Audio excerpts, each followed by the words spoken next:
I'd like to begin with the part about sacred ground, looking at it from three very particular places or paradigms for us as Franciscans. The first place is that of small chapels. St. Francis of Assisi was known for rebuilding small chapels outside of the city wall of Assisi. In that first chapel of San Damiano, when it was ruined, falling down, Francis, as a young man, was kneeling in it. And he heard Jesus from the cross say to him, "Francis, go rebuild my church, that as you can see is falling into ruin." Now, many people will say he eventually came to understand the true meaning of that by realizing it was the people of God. But I'm a firm believer that while that was an eventual conclusion that he needed to arrive at, Jesus also meant that church and the other little churches, because that was an important step in the journey and the dream that St. Francis had awakened in his heart, and the journey that he began in that small chapel of San Damiano.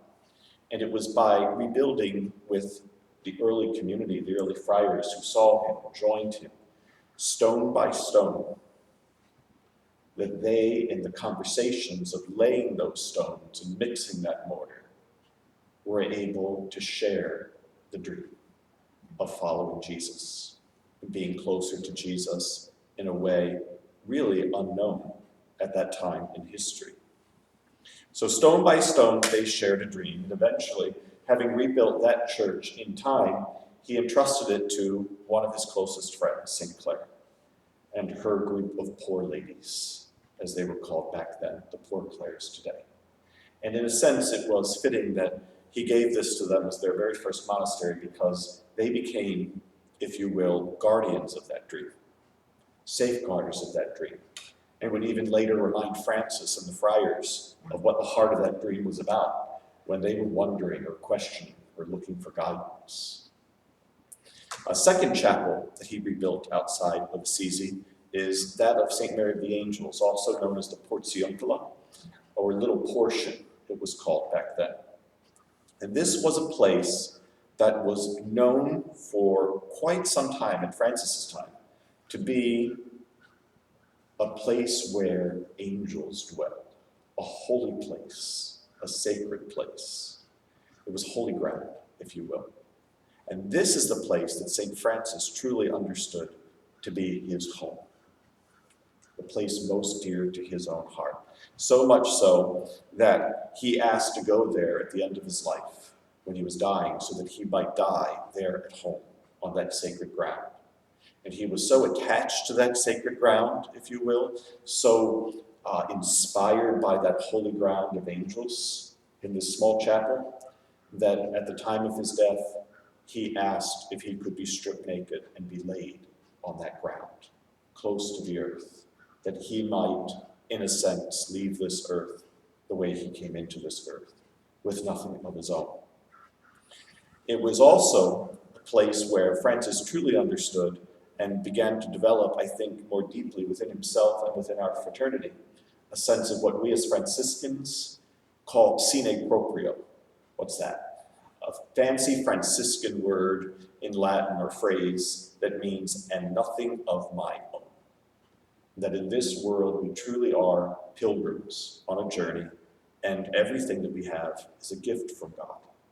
And Francis told his early fraternity, his band of brothers in those early years, that this was a sacred ground for him. And he told the friars never to let go of it, always to hold on to this ground. But he never said that we were supposed to own it. So to this day, from the time of St. Francis, the friars take fish and loaves of bread to the local Benedictine monastery to pay for the rent for the next year. So this custom still continues today in the spirit of how it began, a spirit of sine proprio, or nothing of our own, yet an attachment very much to the sacredness or holiness of ground. And there was a third of the chapels, and actually there were a number of them, if you will, and we'll call them the chapels of the lepers.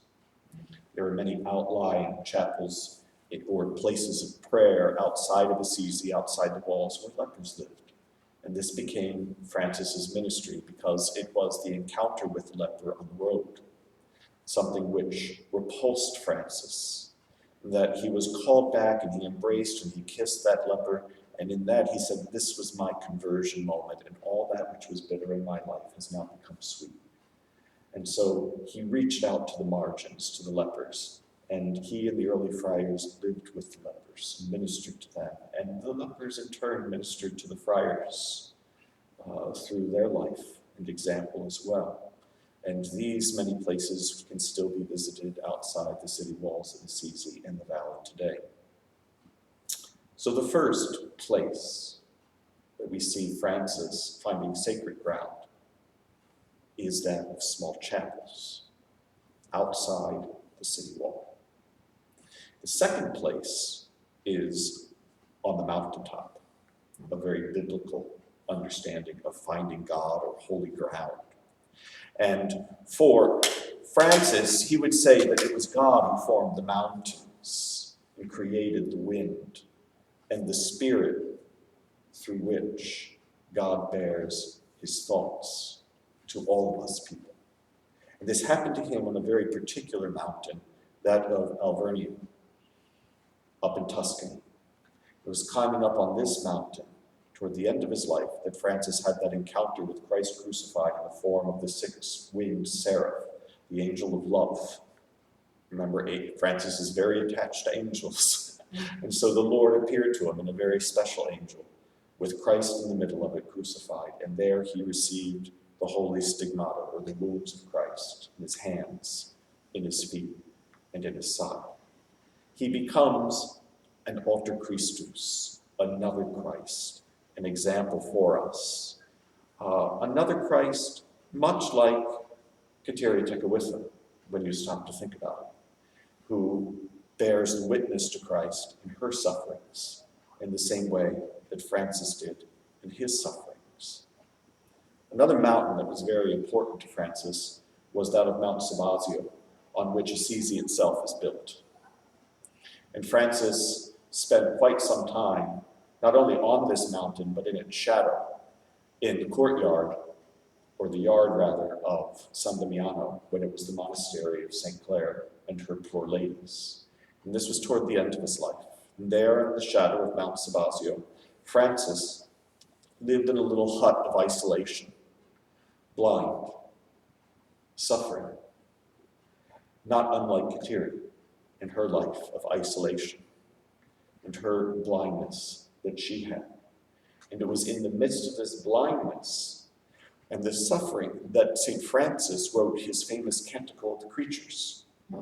Many people think, oh, it was Francis who must have been up in the mountain or out in the forest who's singing God's praises, you know, kind of like Julie Andrews at the beginning of The Sound of Music, you know, with the babbling brook and all the rest swinging around on the mountain as she twirled up and down. That was not what Francis wrote, the Canticle of Creation. He wrote it in the midst of great and intense suffering while he was blind. Brother Fire, whom he praised, he experienced when they cauterized his eyes. So here, this man, even in the midst of suffering, was able to look out and see the beauty of creation. But not only that, what was very important here is Francis saw that within creation, there was a connectedness where the sun was his brother, the moon and the stars were his sister.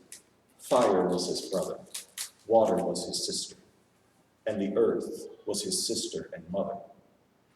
And what's most profound about Francis is, in our own Christian understanding of care for creation, if you will, we look to Scripture and how God created all of this earth and said it was good, and was given over to us to have dominion over. Bad translation. And so we'll say oftentimes, no, it truly means, which is correct, stewardship, that we have stewardship or a care for creation. Francis turns this on its head. He steps outside of that popular understanding when it's understood correctly, and he goes further. He says it's not that we have care for creation, it is that Mother Earth governs and sustains us. That flips it. That puts us in a very different perspective. The one who has to learn, the one who has to respect. And that relationship is profoundly different. So even in his day, care for creation. We talk about Franciscans today maybe being a little more on the cutting edge of that, and Pope Francis. Well, it's in the tradition of St. Francis of his time, who was on the cutting edge of it in the way he sang that song of the Canticle of Creation, and when he spoke of our sister Mother Earth, who governs and sustains us.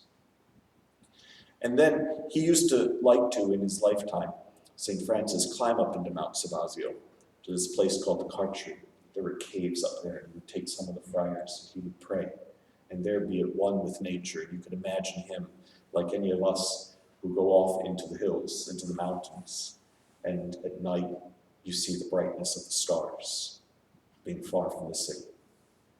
You see the brightness of the moon, and you hear all of creation speak to you in the evening, so much so that the city folk who go probably can't sleep, because it's too noisy. And in the midst of that, God speaks on the mountain. And God spoke to Francis, and the wind of the Spirit spoke to Francis and filled his heart. And Francis was so filled with love and oneness with God and God's Spirit and all of creation, his brothers and sisters, that he comes running down the mountain to St. Clare, the protector of that dream at San Damiano.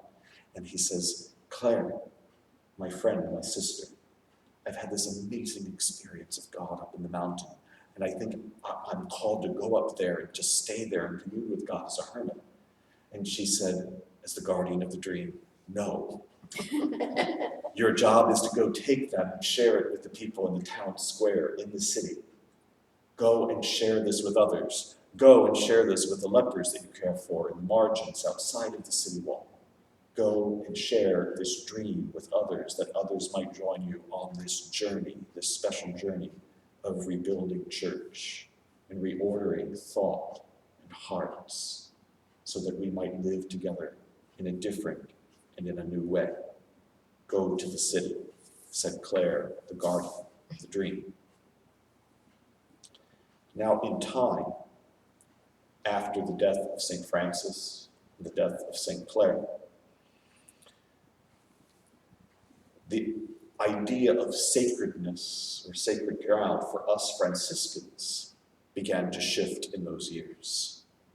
And we located holiness or sacredness where Francis and Clare were located, which, believe it or not, in consistency with our paradigm, was first outside the city walls, and secondly, on a hill.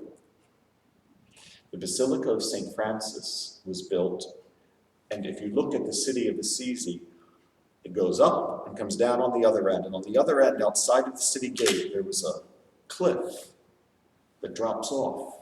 And it was known as the Hill of Hell, because this is where prisoners used to be executed back then.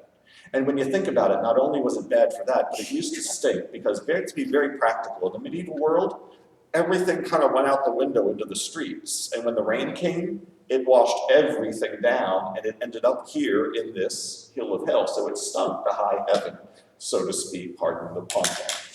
So in the midst of this is where we built the Basilica of St. Francis, on this hill outside the city wall. And we buried Francis where?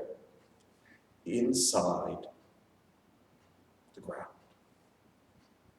In the stone is where Francis was buried.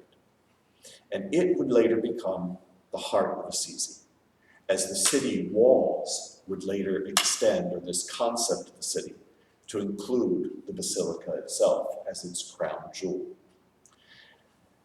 It's similar to that of St. Clare. After her death, they brought her into the city after she died in San Damiano. And the city expanded yet another gate to enclose the newly built Basilica of St. Clare. And she too was buried in the ground, in holy ground or sacred ground, as the city of Assisi became a city of holiness, of holy ground. And it was here in the ground that Francis in particular was buried in time, not only by himself, but when you visit there now, going into the chapel of the tomb, which is underneath the lower basilica, you'll find that St. Francis is buried not alone, but with his friends.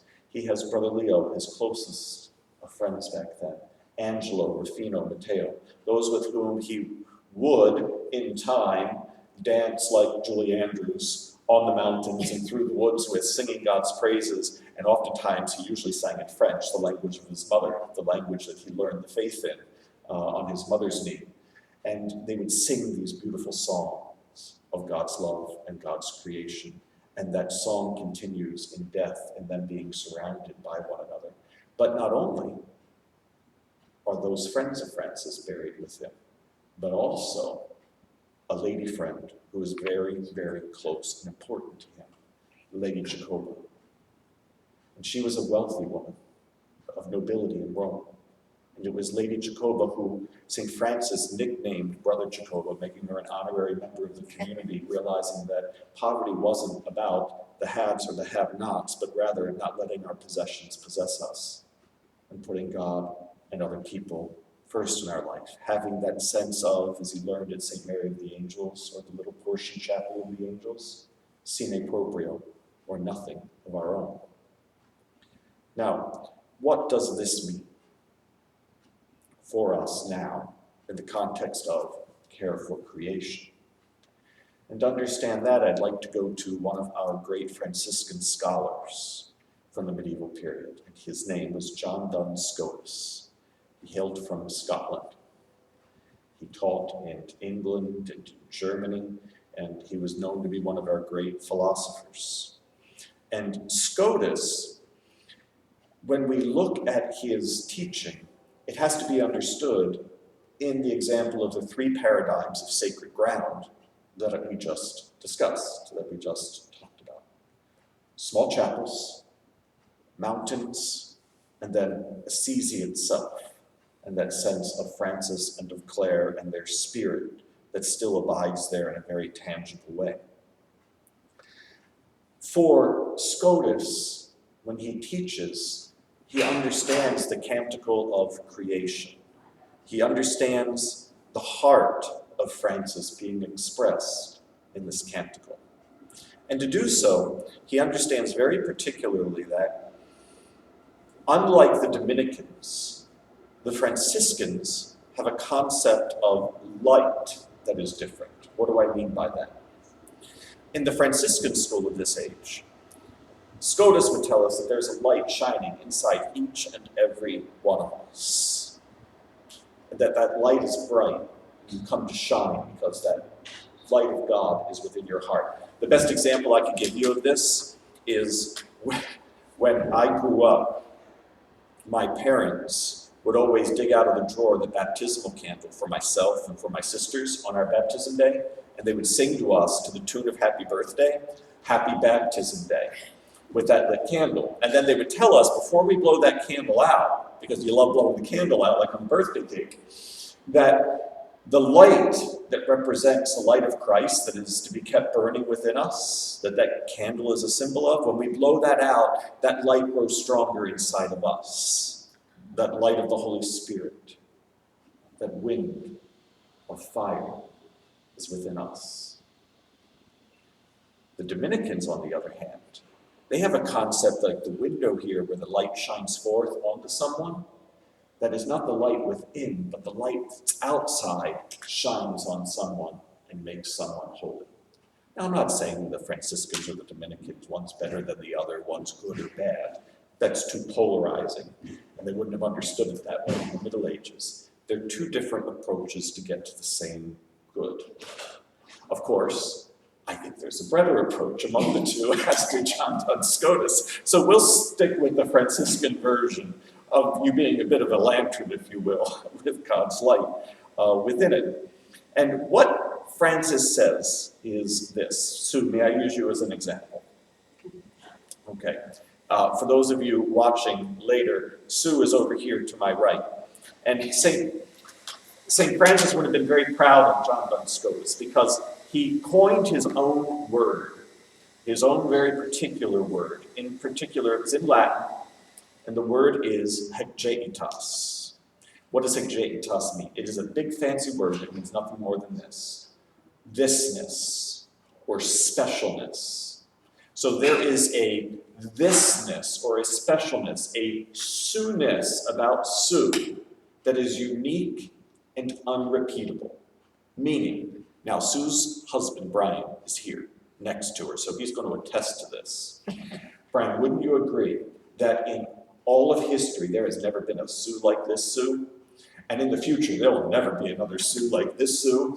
But there is right here and now, this is the only Sue, and she's the most Sue-ness you could ever get.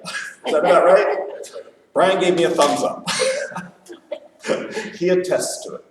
So in the same way, each and every one of us is very unique and unrepeatable, special. And Scotus goes to the point of then saying that in our specialness, in our hegeitas, in my Michaelness, in your Sue-ness, you are saying something about God that God is saying to the community through you that has never been said before. So if you, Sue, don't say what it is that God is saying through you, through your thisness, then that's a piece of God that the world never knows. And how sad for the world not to know that piece of God. It is a very heavy responsibility, a responsibility that's steeped in grace and keeping that lantern burning. This is why Franciscans work a lot in human rights. Because imagine when people's human rights are compromised, what gets darkened?